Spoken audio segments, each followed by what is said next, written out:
ఆయనే వచ్చి మన కోసం నలగొట్టబడి చనిపోయాడు. చనిపోయి పాతిపెట్టిన తర్వాత తిరిగి 3వ రోజున లేచాడు. యేసు ప్రభు తప్ప ఇంకెవరు కూడా చనిపోయి లేచిన దేవుడు ఎవరు లేరు. కాబట్టి ఆయనే సత్యము, ఆయనే మార్గం, ఆయనే జీవం. ఆయన ఏమని చెప్తున్నాడంటే, ప్రయాసపడి భారం మోసుకొనుచున్న సమస్త జనులారా నా దగ్గరికి రండి, నేను మీకు విశ్రాంతి కలుగు చేస్తానని చెప్తున్నాడు.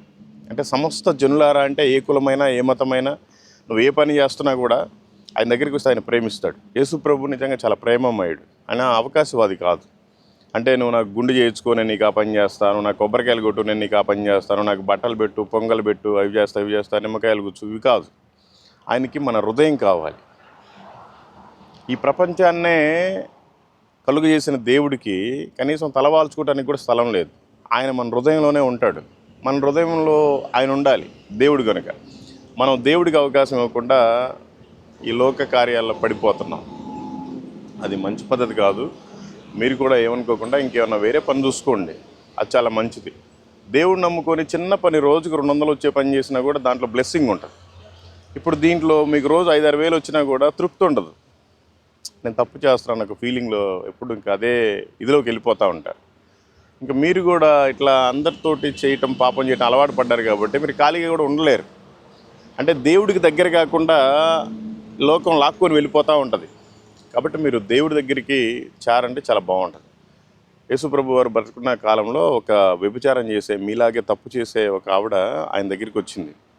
ఊరోళ్ళంతా ఏం చేయాలి అంటే బైబిల్ ప్రకారం ఎవరైతే వ్యభిచారం చేస్తారో వాళ్ళ రాళ్ళు తీసుకుని కొట్టి చంపాలి.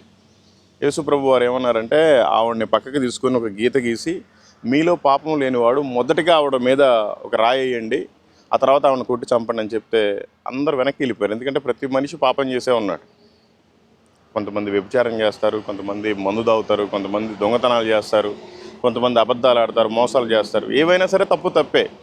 చిన్నదైనా పాపమే, పెద్దదైనా పాపమే. అందరికీ అదే శిక్ష ఉంటుంది.